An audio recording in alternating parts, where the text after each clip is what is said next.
Саламатсыздар ма? Менен огурцы туралы сұраған адамдар, огурцыға мен мән бермей, өзі өседі ғой деп огурцыма нелер түсіпті.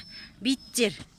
Оларды жанағы тля дейді, тағы бірдеме дейді. Негізі огурцыдың ең үлкен жауы паутиний клеш.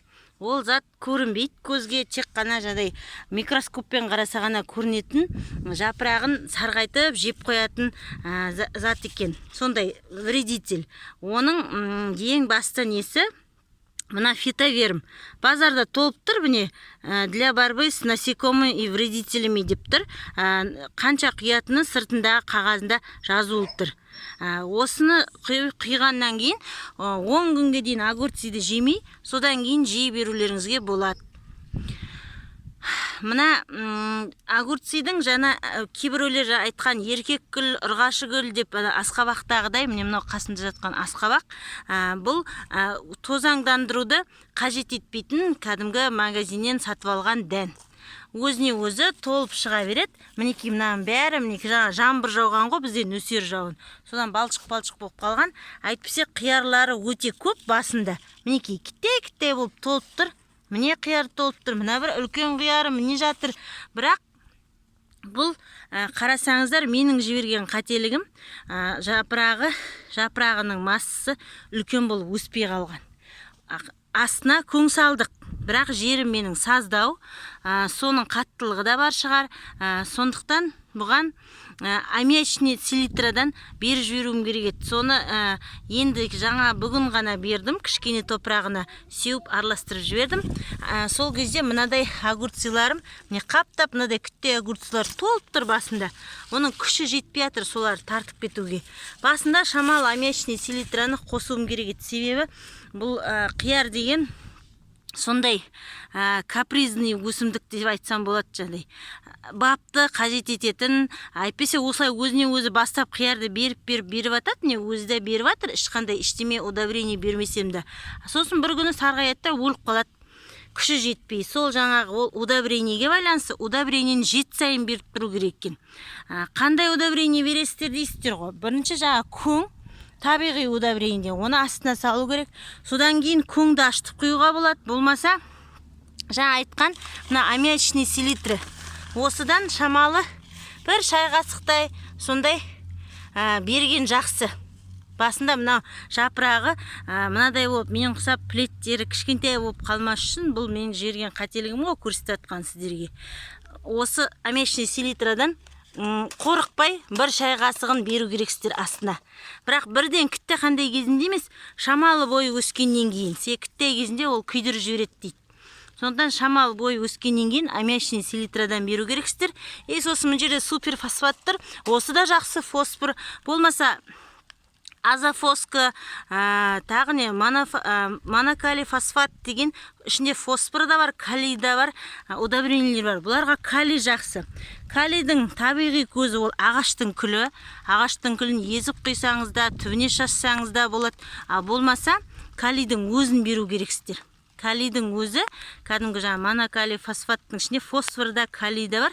Бір ас қасық, бір шелек суға езесті, түбіне құясыздар, сода жақсарады. Бірақ жаңадай ең басты ережесі 7 сайын міндетті түрде осы қиярға удобрение беріп тұру керек. Әйтпесе сүмірейіп, дұрыс өнім бермейді, жапырақтар сарғайып, бойлары мына менікіндей болып, бір қарыс болып, дұрыс өспей қалады. Мына мен қаралмай қалған қияр, сіздерге көрсетіп атын. Әйтпесе бұл байғұстан кінә жоқ. Басында қияр деген қаптап тұр. Міне бір қияр тұр. Міне тіпті мына жерде қатар 2 қияр тұр. Жаңбыр болғасын, балшық-балшық болып қалған ғой, бүгін нөсер жауын жауғасын. Тағы да сондай, міне да қиярлар қаптап жатыр. Міне да қиярлары бар. Мынаның бәрі еркек гүл емес, бәрі қияр гүл екен, ұрғашы гүлдер. Басында ең басында шығып келатқанда шамалы плеті өсу үшін астыңғы жағындағы гүлдерді, пасынкілерді жұлып тастауға болады. Мынада да жұлынбай да қалған олар. Төменгі жағында да қиярлары шығып тұр. Мына фитоверм жаңа олайтыны. Бұны міндетті түрде бір рет, хотя осы сезонда олаңыздар. Себебі ол жаңағы көрінбейтін клеш деген зат, паутиний, өсіп жапырақтарын сарғайтып, жеп қойып сарғайып кетеді. Мен балам да менімен бірге огородты зерттеп жатыр. Сол қиярдан айтатыным, жаңағы тағы бір удобрениенің түрі бар. Қияр клубника сияқты удобрениені жақсы көретін өсімдік қой. Қиярға, мынау мен одан кейін еккен Қытай қиярларым. Мінекей, бұлар одан кейін егілді. Міне осыларға да жаңағы аммиачный селитраны, азот, соны беріп жіберген жақсы. Хотя астарына көң салынған бәрі. Бұл кеш егілген, күзге қарай жейміз деп еккен қиярлар. Мынау жаңа сол астарына салған көңдер ғой. Содан кейін мен осындай бөшкеге, мына огородта деген қырғын арамшөптер шығады ғой. Ана жерде де өсіп жатыр. Соларды жинап әкеліп осындай бөшкеге салып, арамшөптің бәрін. Сосын ішіне дрожь салып жіберіңізге болады. Дрожь салып жіберіп, аштып, свежий навоз болса малдың боғы, соны қосып жіберулеріңізге болады. Сол навозбен қосылып, жаңағы шөбі бәрі шірейді, шөп, дрожь бәрі шірігеннен кейін соны спокойно любой ненің астына шелектегі суға араластырып, бір бақырашын бір шелек суға, 1 литрін алып, ол күйдірмейді, ол қорықпаңыздар. Дрожьда микроэлементтер бар, ал ана жаңағы шөптің зеленый настой дейді, ол да сондай жұмсақ әсер ететін удобрение. Жаңағы бір шелектей сиырдың боғын салып жіберсеңіздер, ол онан сайын тездетіп, жаңағыдай не істеуіне себепші болады. Тез жаңағы бродить етіп дейді ғой, ашуына себепші болады. Менде ана жерде бір бөшкеде тұр, сондай шөптің нелері, аштықлары.